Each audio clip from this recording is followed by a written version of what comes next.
Remember, it's the same Lord that visited Samuel. It's the same Lord that visited Samuel. And what did the Lord do with Abram? In that day, the Lord made a what? What did he do? He made a covenant.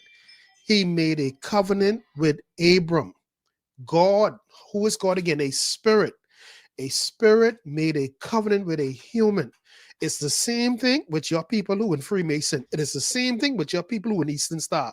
It is the same thing with your mommy and daddy who practice Obeah and voodoo, your aunts and your uncles. They are forging ignorantly covenants, and these spirits that are deceiving them to assist them is going to enslave the entire bloodline. I want you to hear me because you're going to see it in the scriptures. They are enslaving the entire bloodline spiritually. Nobody knows. Nobody knows yet. Not even the one who's doing it is also enslaved.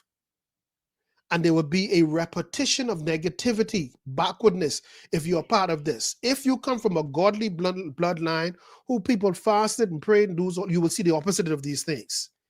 You will see that don't mean you're not going to have hardship and difficulties and tragedies. No, but that's not going to be your portion in life. Because the spirits are controlling the background. I want to help somebody.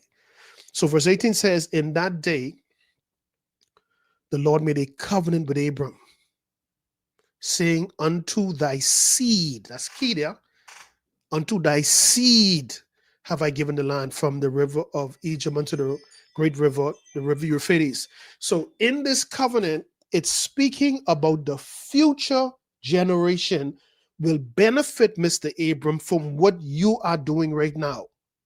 Again, the flip side is, Pappy, great-granddaddy, was a 33-degree Freemason in 1807, okay? And he made pacts and agreements to their altars, okay? The same principle. He is enslaving this future seed that will be produced from him. Children, grandchildren, great-great-grandchildren will all fall, those who are susceptible to it, under this covenant that he is making. But he doesn't realize this. Same thing which you see is happening already. Now let's prove this. Remember this covenant that God swore to him by, right? So let's go here now to Genesis 26. Let's go to Genesis 26. Okay? And we're going to read from verse 1 to verse 5, okay? Genesis 26, verse 1 to verse 5. Because I'm showing you why now is the Spirit of God visiting the seed of Abraham. Why are spirits tormenting your child? Somebody made a covenant. And the spirits now is coming.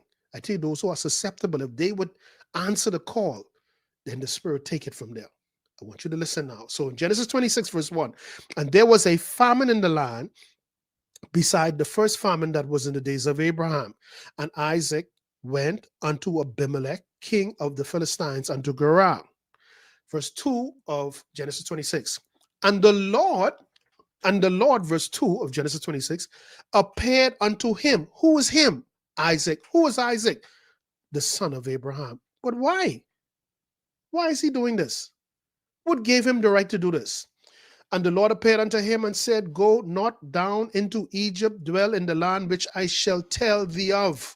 Verse 3, sojourn in this land, and I will be with thee, and will bless thee. Why are you blessing me, Spirit? Why will you be with me, Spirit of God? I never invited you. Why are you coming around me? Because of the covenant your daddy made. Remember, we just read it in Genesis 15.